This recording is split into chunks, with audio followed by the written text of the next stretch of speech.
मैनावती, माझी कोणी अशी सेवा करावी याची सवय नाही मला. आता सवय करून घ्या, कारण मी तुमच्यासाठीच आहे. संसार, प्रपंच त्याबद्दल मी ऐकून होतो, मात्र प्रत्यक्षात तो काय असतो हे आता पाहतो आहे.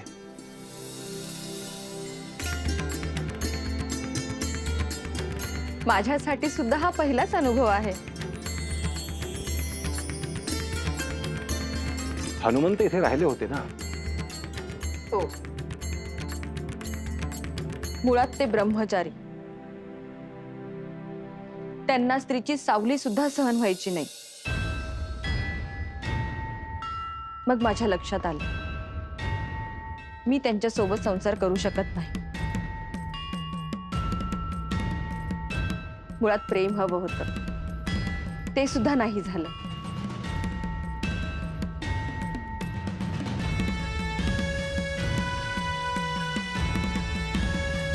तुम्ही मला विचारलं, मी त्याचं उत्तर दिलं.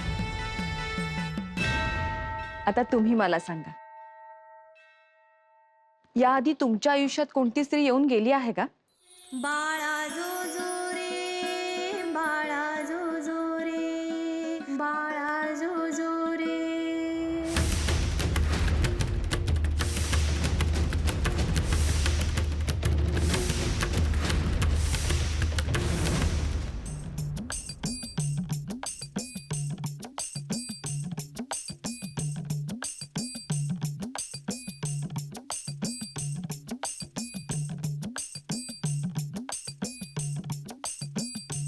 कुणीतरी सांगा गे कृष्ण देखिला काय. कुणीतरी सांगा माझा कृष्ण देखिला काय. कुणीतरी सांगा गे कृष्ण देखिला काय. कुणीतरी सांगा गे कृष्ण देखिला काय.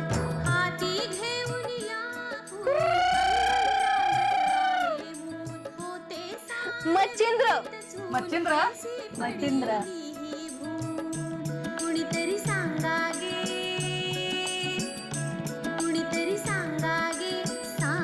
गे कृष्ण देखिला काय. कुणीतरी सांगा गे कृष्ण देखिला काय. बाळा जो जो रे, बाळा जो जो रे, बाळा जो जो रे, बाळा जो जो रे, बाळा जो जो रे, बाळा जो जो रे, बाळा जो जो रे. माथा शोभे पिंपळ पान, मेघवर्ण ऐसा जाण. त्याला म्हणती श्री भगवान,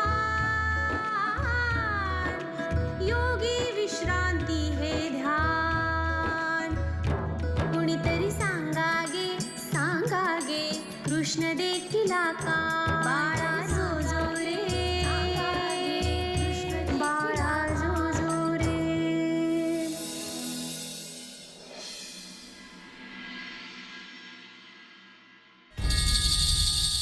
माझ्या आयुष्यात केवळ एकच स्त्री येऊन गेली, माझी माऊली. तिने लहानपणी माझा सांभाळ केला.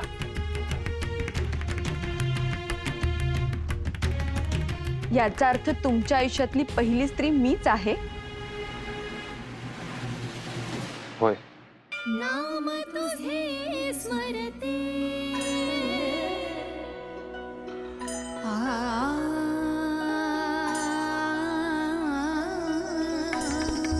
आता यानंतर केवळ मीच तुमच्या आयुष्यात असणार आहे. दुसऱ्या कोणत्याही स्त्रीला तुमच्या जवळ सुद्धा येऊ देणार नाही.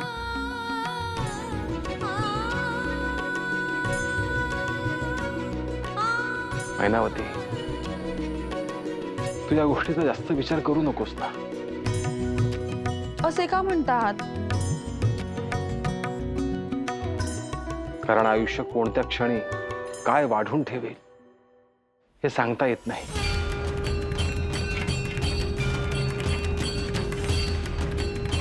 याचा अर्थ तुम्ही माझ्यासोबत एकनिष्ठ नाही राहणार का? मी असं म्हणालो आहे का मैनावती? मी तुला केवळ हेच सांगतो आहे की तू माझ्याबद्दल जास्त आग्रही राहू नकोस, नाहीतर त्याचा तुला त्रास होईल.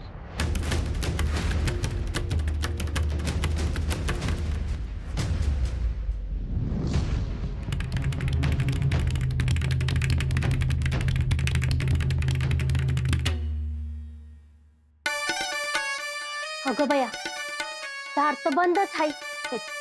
अगं दार काय कायमचं बंद राहिलंय? उघडल की. आता काय करायचं? थांबायचं की जायचं माघारी? हे बघ, मी एकदा एखादं काम करायचं ठरवलं ना तर ते पूर्ण करते, मग माघार नसते आपली. बरं बया, तू म्हणशील तसं. आणि तसं बी मच्छिंद्रनाथासनी भेटायचं म्हणजे सोपं काम नाही. आणि मला ठाव आहे ते आपल्याला अडवणार, जाऊ देणार नाही. हे समजा ठीक आहे, पण असं नका व्हायला. आपल्याला गजाआड टाकायचे ते.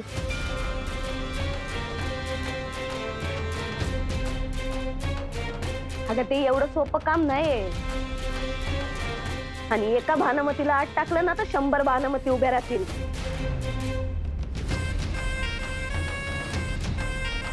कौतुकच आहे बाया तुझं ते.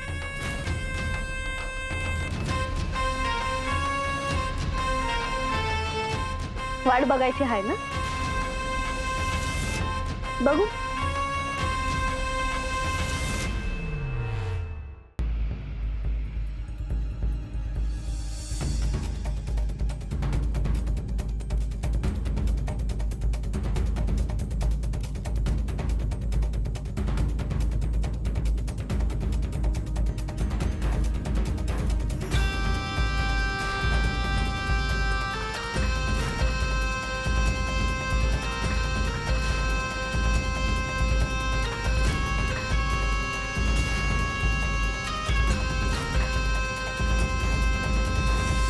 तू इथे तुमचीच वाट बघते आहे ना.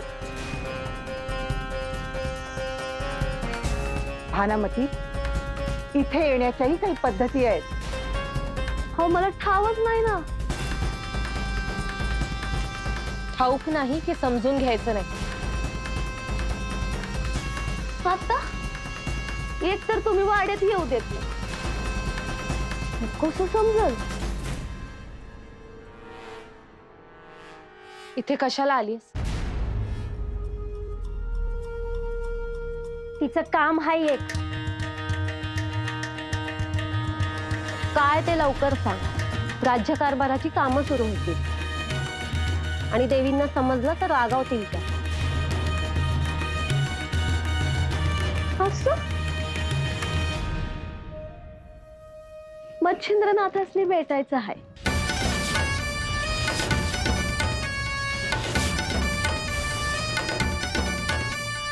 कशाला का भेटायचं तुला? त्यांच्याकडे काम आहे माझं. असे कसे भेटतील ते? मग तुम्हीच सांगा, त्यासनी भेटायचं असेल तर काय करायला लागन ते?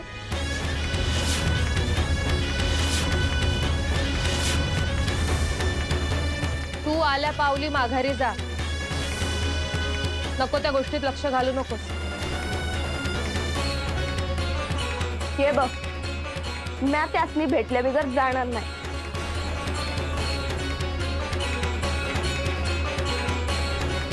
तू इथून जा बघू. एकदा सांगितलेलं समजत नाही का तुला? आता समजून सांगितलं. ऐकलं नाही तर आम्ही काय करू? समजून जा.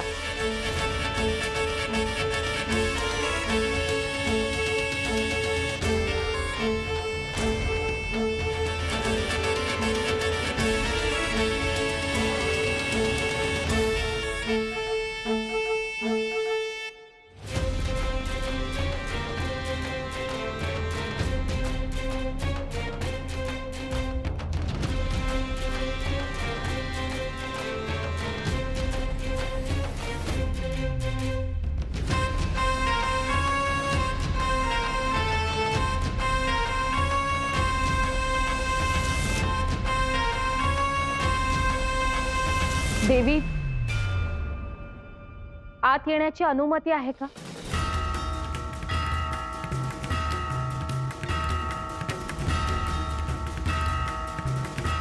हो, ये ना.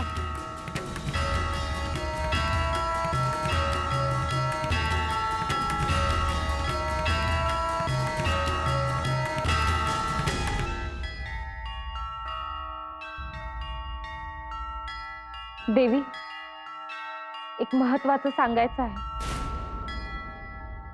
बोल.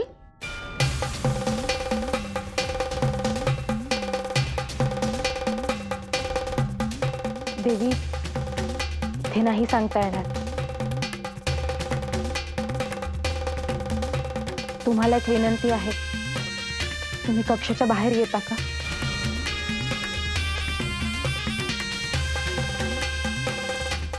हो, आलेच.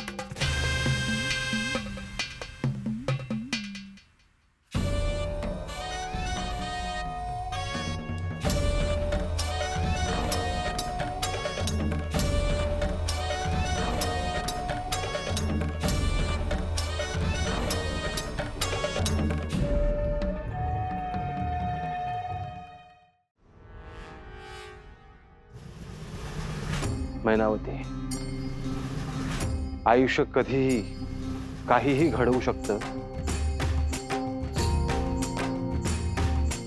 हे प्रत्यक्ष अनुभवल्यानंतर तुला कसलंही वचन मी कसा देऊ?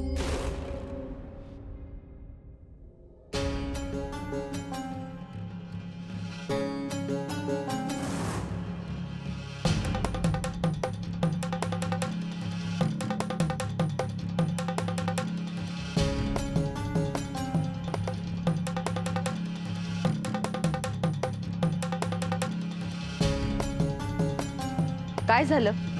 काही महत्वाचं काम आहे का? देवी, राजवाड्याच्या बाहेर ती भानामती आली आहे.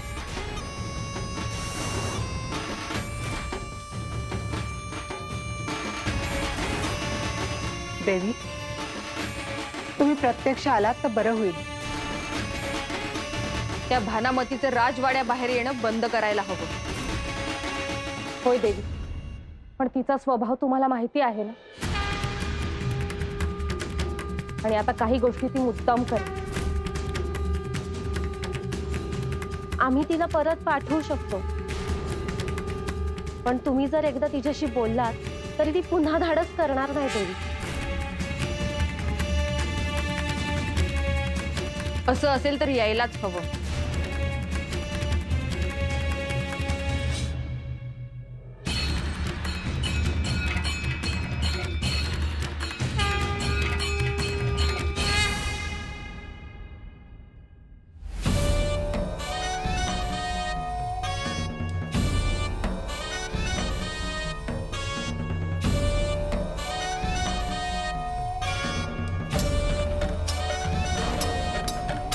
ही इथे काय करतेय? यासने सांगितलं आहे. तुम्हाला परत एकदा सांगते. मला मच्छिंद्रनाथासनी भेटायचं आहे. भानामती!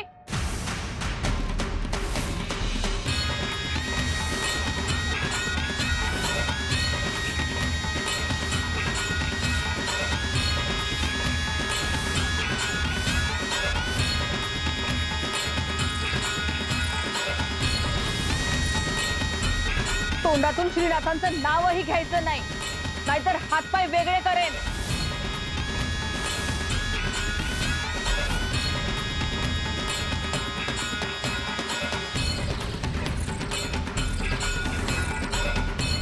आता तू इथून निघ आणि परत येऊ नकोस. भानामती, चल चल इकडून.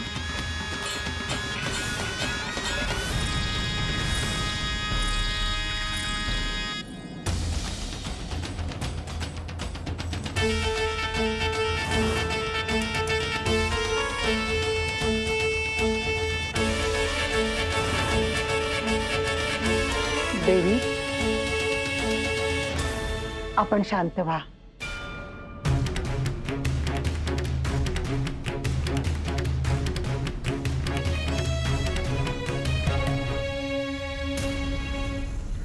बघितलं, मला माहीतच होतं देवी रागवणार म्हणून. ही भानामती आहे ना, कधीच सुधारणार नाही. ती परत येणारच.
गोरक्ष,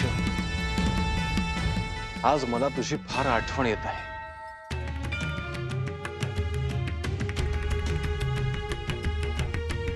या स्त्री राज्यामध्ये मी वेगवेगळ्या मायावी खेळांमध्ये अडकलो आहे. भावभावनांच्या या खेळात प्रत्येक दिवशी काही ना काही घडत आहे. हे सगळं किती व्यर्थ आहे हेही मला समजत आहे. एकच सांगतो की तुझ्याकडून फार मोठ्या अपेक्षा आहेत. फक्त मनुष्यालाच नाही, केवळ जीवसृष्टीलाच नाही, तर प्रत्येक झाडात चैतन्य आहे हे श्री महादेव तुला शिकवतील. ते ध्यानात असू दे.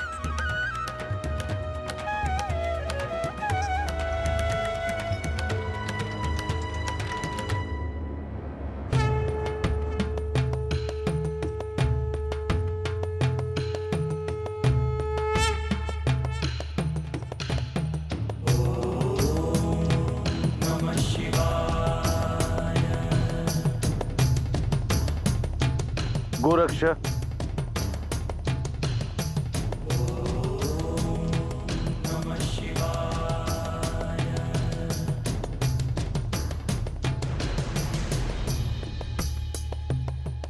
हा अभ्यास निरंतर कर, ज्याने तुला अनेक सिद्धी प्राप्त होतील.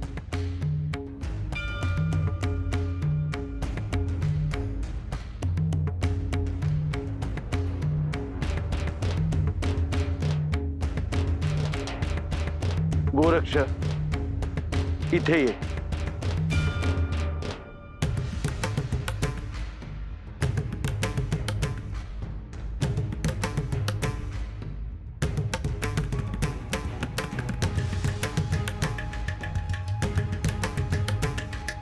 हे काय आहे?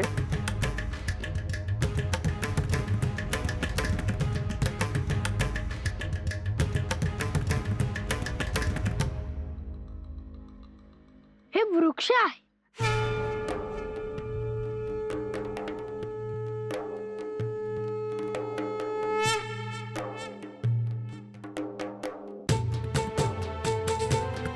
त्याला मिठी मार.